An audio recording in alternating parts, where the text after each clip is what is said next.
Good morning. In these sessions, I would like to talk about the failure of United States in Afghanistan. What were their policies which led them to this debacle, to this failure, and the most enthusiastic missions which they had taken in the name of war and terror led to the fiasco. So we will discuss it that why Americans failed to uh, win this war and to install a democratic, a sustainable system in Afghanistan. There were several factors. Some were internal, uh, I mean the geography of Afghanistan, the demography of Afghanistan, and their culture. And some was external factors such as neighbor countries of Afghanistan, like Pakistan, Iran, Russia, China, and some Central Asian countries. Apart from that, we will discuss what were the policy mistakes, the strategic mistakes of United States which led to the failure of their mission in Afghanistan. So first, let's start with the American, which where they went wrong. Uh, well, you all are aware that they came in Afghanistan in October 2001, and within a few weeks, or most probably within a few months, they were successful in uh, ousting the regime of Taliban. And even President Bush announced that they had achieved a tremendous victory.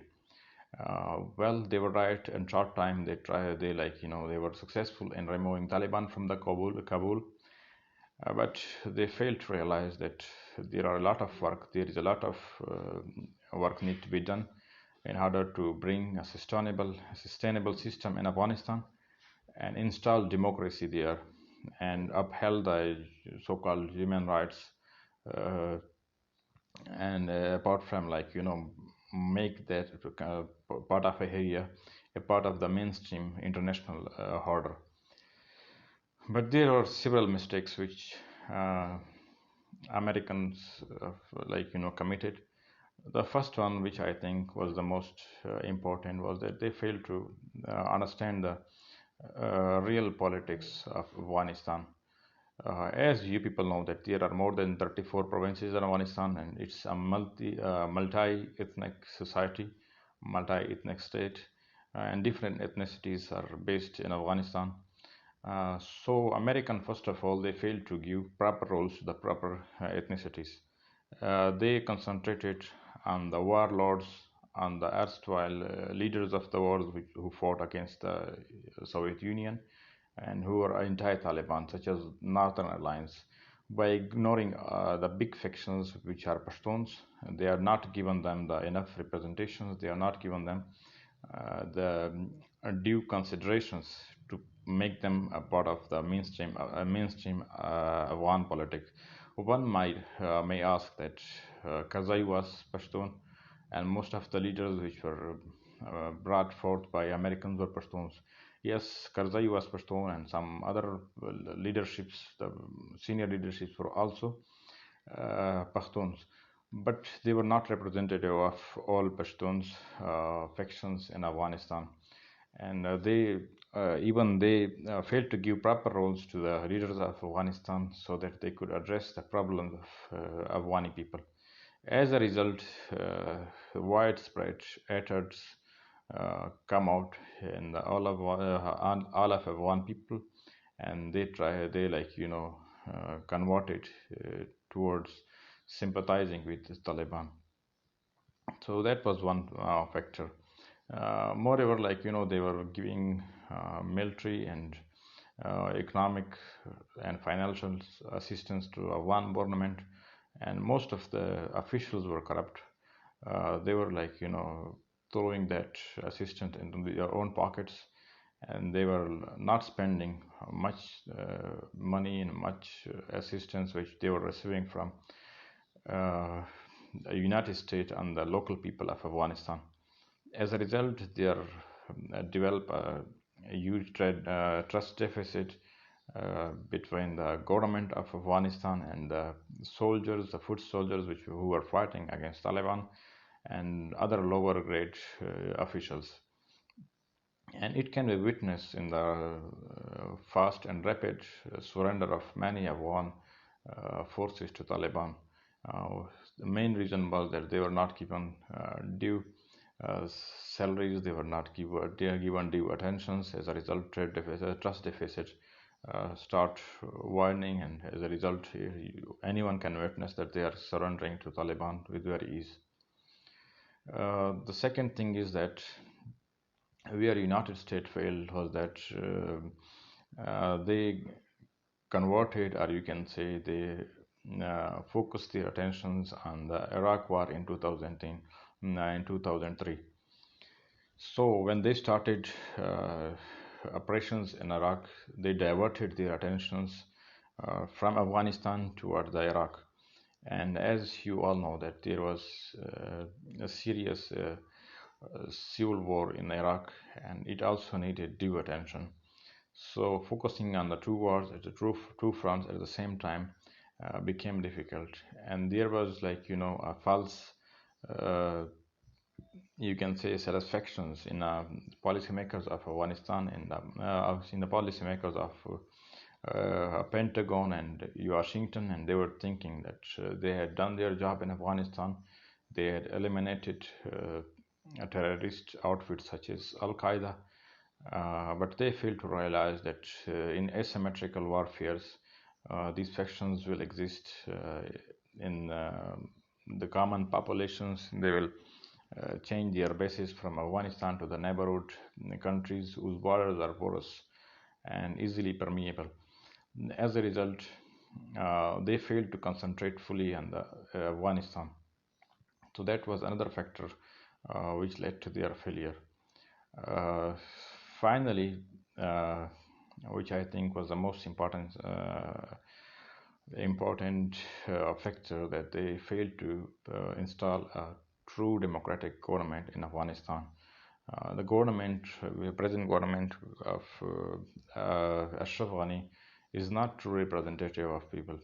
Just with a few thousand votes, you cannot make someone representative of the millions of people. And uh, this was what exactly done by United States. And they supported the government, the regime, which was not true representative of the people.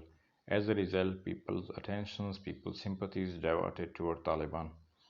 And now Taliban is one of the uh, main stakeholder in Afghanistan, and it is probable that they will take our Kabul, if not in weeks, maybe in months. And it was even predicted by the CEO of Blackwater, Eric Prince, in 2015, that in case we leave Afghanistan, the one security forces can't stand Taliban even for 6 weeks.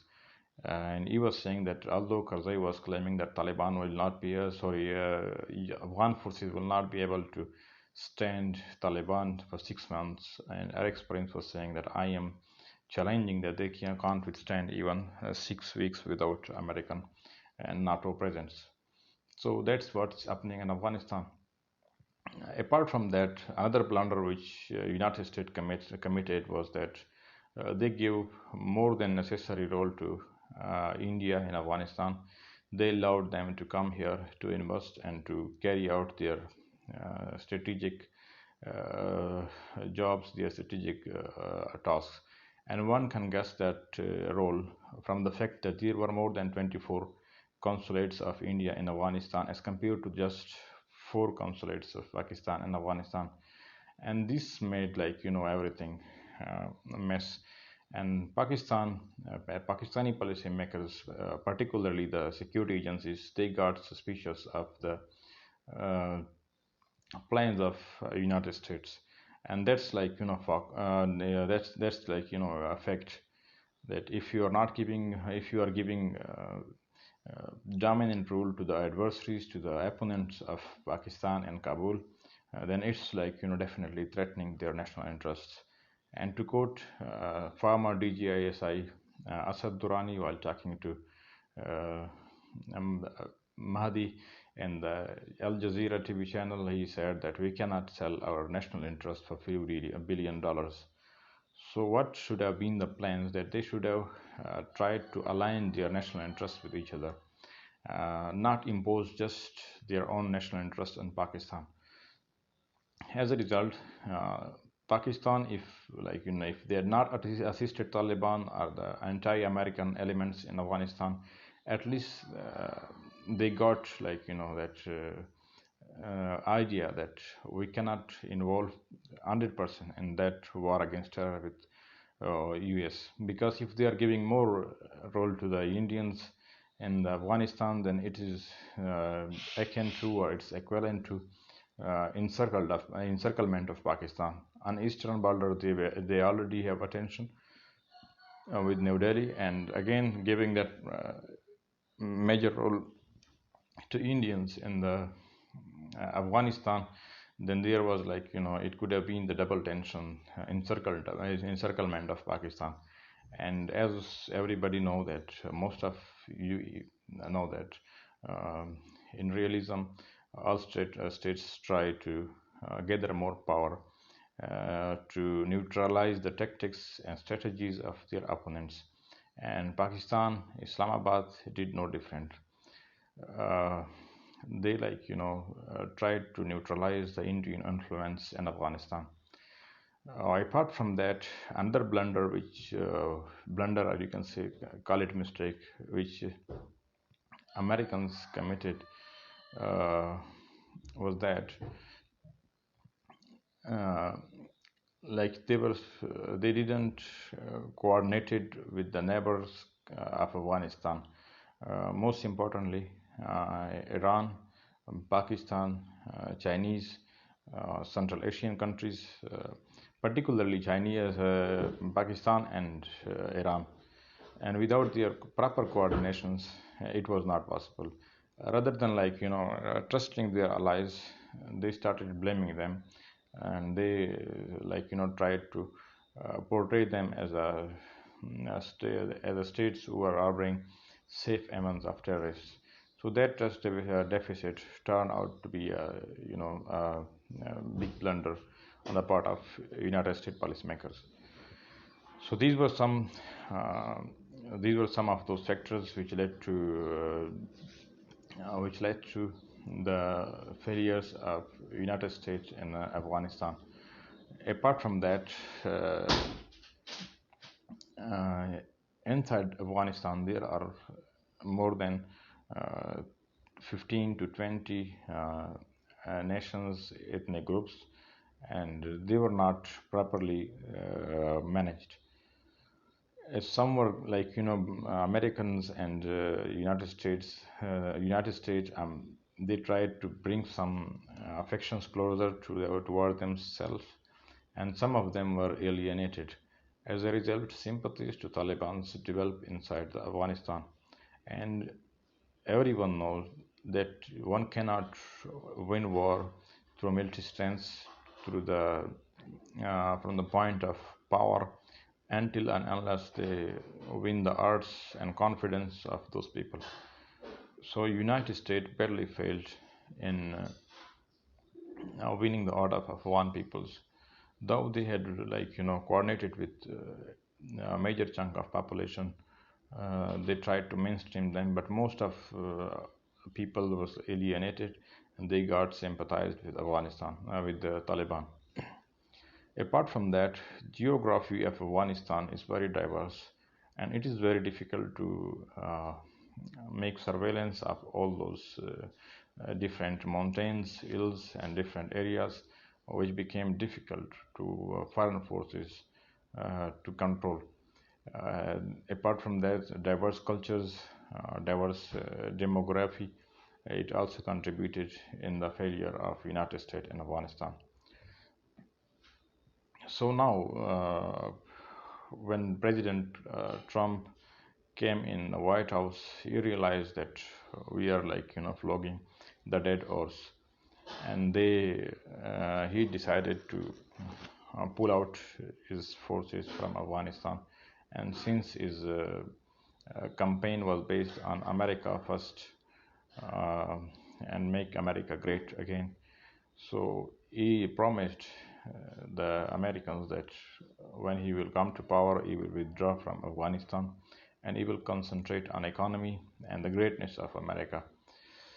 So before the elections, he announced that he is going to withdraw American forces from Afghanistan, and peace deals or peace talks started with Taliban in Doha, Qatar, which culminated, which resulted in the peace deal, US-Taliban peace deal in February 2020, according to which Americans were supposed to leave Afghanistan by May 1 of 2021. And government of Kabul was expecting that after the winning of elections, Joe Biden will reverse or retrieve that decision of Donald Trump, and he will try to maintain his presence in Afghanistan. But that didn't happen. And now the situation is that Americans are going to leave before September 11, 2021. And there is the fight is getting intensified inside Afghanistan. Taliban is trying to control most part of Afghanistan, and their spokesperson in Qatar, Asmatullah Shaheen, Sohail Shaheen, he claimed that they control more than 85% of the territory of Afghanistan. So one cannot have a doubt that after withdrawal of Afghanistan, U.S. forces, foreign forces from Afghanistan, Kabul will fall to the Taliban once again.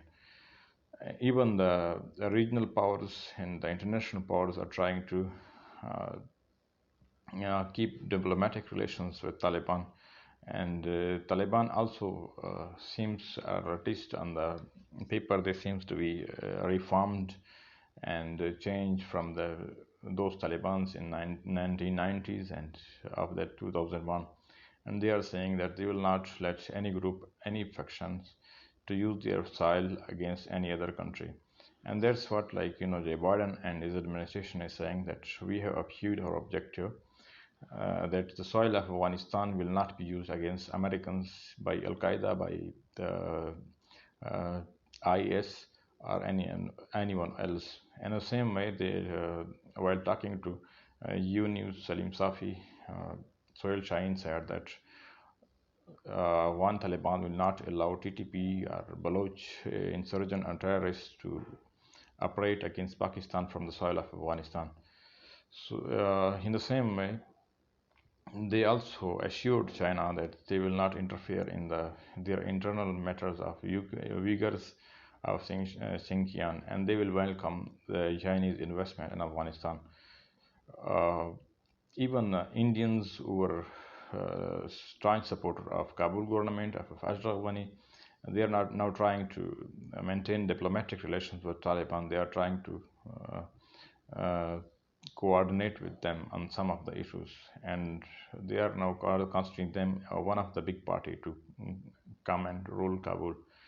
So now the few weeks or few months will unfold the actual situation of Afghanistan. But as a whole, foreign forces are withdrawing from Afghanistan, but major concern is for the people of Afghan and for their neighbors, particularly Pakistan, Iran, and Central Asian countries, and even China. So they are concerned about the presence of Taliban, and that they are worried that this fight or these battles will escalate in a civil war. But as a whole, the regional powers and the international powers must understand that Afghan people have suffered a lot, and if there is no peace in Afghanistan, it will endanger the peace of the whole region. So they must try their best to bring peace through the inclusive dialogues of all Afghan factions, and they should play their roles to avoid them from going to civil war. So now the situation is getting worse day by day, and rather than getting better, it is deteriorating with every passing day, and it is a big challenge to the people of the region, to the international powers, to maintain peace in Afghanistan. And the best option will be that all Afghan factions, all Afghan parties come and sit on the same table, which is going in Tehran and in some other locations. And we hope that they will collectively uh, bring out or bring about a change, a policy which will be acceptable to the people of one in that plan, in that strategy, in that type of government. Freedom of speech, freedom of expressions, access of women to the education, to the media will be acceptable to all people. And furthermore, the one side will not be used against any regional or any international community. So let's hope that this process do not get worse and do not result in a fiasco which had resulted which had happened after the withdrawal of United States. Let's hope for this. But now, as per now, the situations do not look that encouraging, and it seems that Taliban will eventually control Kabul, and then it will depend on Taliban what sort of policies, what sort of objectives they want to achieve.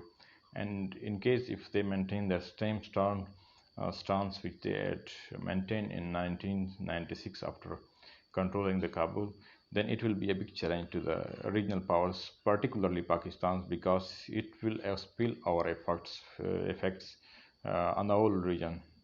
And it will be a big challenge for Islamabad, for Tehran, for Beijing, for Moscow, and every regional power. So let's hope for the best, and let's see what are the new developments in the coming weeks. Thank you very much. I hope now you will have idea of about the failure of United States in Afghanistan and the present and future scenarios of Afghanistan. Thank you very much.